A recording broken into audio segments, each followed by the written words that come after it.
What's up guys, and welcome to this episode of Texas Redfish Hunter TV. You guys ask me a ton of really good questions, and I don't get to answer all of them all the time, but the ones that I get a lot, I like to make specific videos on. So today's topic is going to be choosing the right kayak paddle for you for kayak fishing. Now notice here I didn't say best, I said the right one, because the best one might be different for different people. So I'm going to give you the tips that I've learned through my years of kayaking to help you guys try to choose the right paddle for you. Now there is a reason why these paddles are on the wall and they're not being used every day, and why this paddle is the one that I use day in and day out. But the first thing that I want to talk about really is budget, because I think the right paddle for you is the paddle that gets you out on the water. Not everybody can afford really high-end gear. You know, my first kayak paddle that I got cost 30 bucks at Academy. Was it the best one out there? No way. It was nowhere near the best one out there. It was heavy and it was short, and it was not the easiest paddle to use. But guess what it did? It got me out on the water and it got me fishing. So first thing I want to say is, if you don't really have much of a budget, if you have a cheaper kayak, you really are just getting into it and you want to see if you like it first, go ahead and go to Academy or whatever local store you got and buy, you know, a cheap paddle. Those work. Regardless of how heavy they are or long they are or whatever, they still work. So that's my first recommendation, is basically get the paddle that you can afford first. Get out on the water first, and then maybe upgrade down the line. Now there are really two main factors to consider when choosing the right kayak paddle for you. They are length of that paddle and the weight of that paddle. Now as you get lighter, you tend to get more expensive. The benefits to having a light paddle are you get less tired when you're paddling, and you can paddle for longer distances. So basically, if you find yourself getting really tired after a day of paddling, or you want to extend the distance that you can travel on a day of paddling, let's say you want to fish a new honey hole that you haven't reached before, you might want to upgrade to a lighter paddle at that point. Now, I would recommend carbon fiber paddles. Obviously, you get high strength there, and you get lighter weight. Obviously, that raises the price a little bit.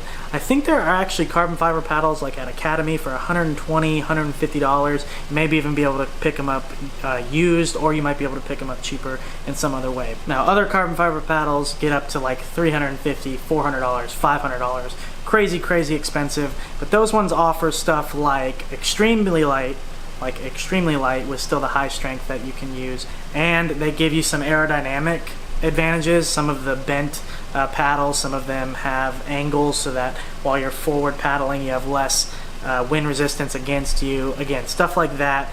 Get into the higher end stuff. Those might be the best out there, but they might not necessarily be the best for you. Now if you want to make 20-mile paddles to honey holes, you might want a very high-end paddle, but I'm saying for 95-99% of regular kayak anglers, you really don't need something like that, because just a simple, cheaper version of a carbon fiber paddle will get pretty much anyone where they want to go. Now the next thing to consider is the length of the paddle that you choose. I'm honestly in the ballpark of I like bigger, longer paddles. Reason being is I tend to get more speed, and I can go farther with a longer paddle. I wouldn't recommend going shorter than 220 centimeters. I use 240 centimeters day in and day out, and when I'm using the Pro Angler, Hobie Pro Angler, I'm using a 260 centimeter paddle. Obviously, that's a huge kayak. You need a long paddle to get your good paddle strokes to kind of get any sort of speed with that thing when you have to paddle instead of pedal like if you're in really shallow water. But yeah, day in and day out, I use a 240 centimeter paddle, and I'm not a very tall guy. That might come as a surprise to some of you guys. Probably doesn't come as a surprise to anybody. But I'm not very tall, and I use a 240 centimeter paddle day in and day out. That is my good happy medium of a paddle length. And again, if I'm using a Pro Angler, I use 260. And I don't recommend going lower than 220 because they do tend to get a lot harder to paddle. Unless you're like in a small kayak and you're a shorter person, then you might be able to go lower, but I would recommend starting out with nothing lower than 220 centimeters. That is just my personal preference. So yeah, the longer paddle, I used to actually use a 260 centimeter paddle in the Ascend 128T from Bass Pro Shops. That is a wide and slow tank of a kayak. But with the 260 centimeter paddle, I was actually increasing my speed tremendously using that longer paddle when compared to something like this, which I started out with. I was getting a lot more distance, I was getting a lot more speed, even out of a slow kayak with a longer paddle. Now, a long paddle might not suit everybody, so what I would definitely recommend is going to a kayak demo day at a local kayak shop. A lot of local kayak shops have demo days where you can go out there and try a bunch of kayaks, like all the kayaks on the market that they carry. You can try them all out, and you can also try out different lengths of paddle and see which one is the most comfortable for you and that maximizes your performance. Like I said, everybody's different, so it might be the right paddle for you, might not be the same one for somebody else. So yeah, this is the paddle that I use day in and day out. It's just a Hobie paddle that came with my Hobie. It is 240 centimeters. They're not necessarily very expensive.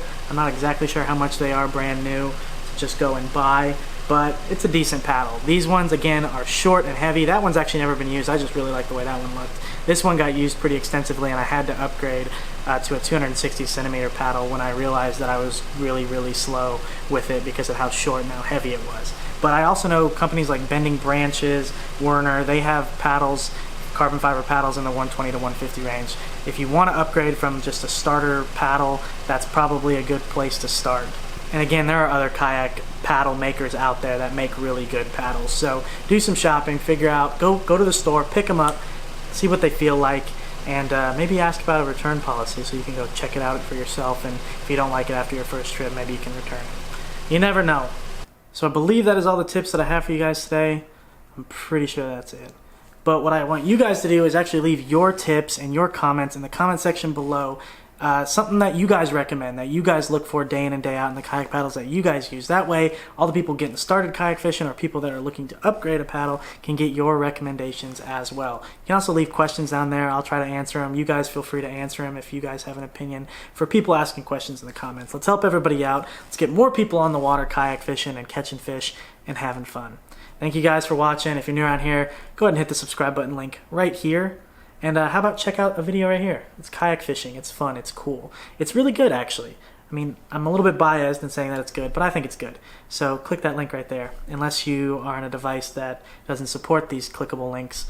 And in that case, I guess bye.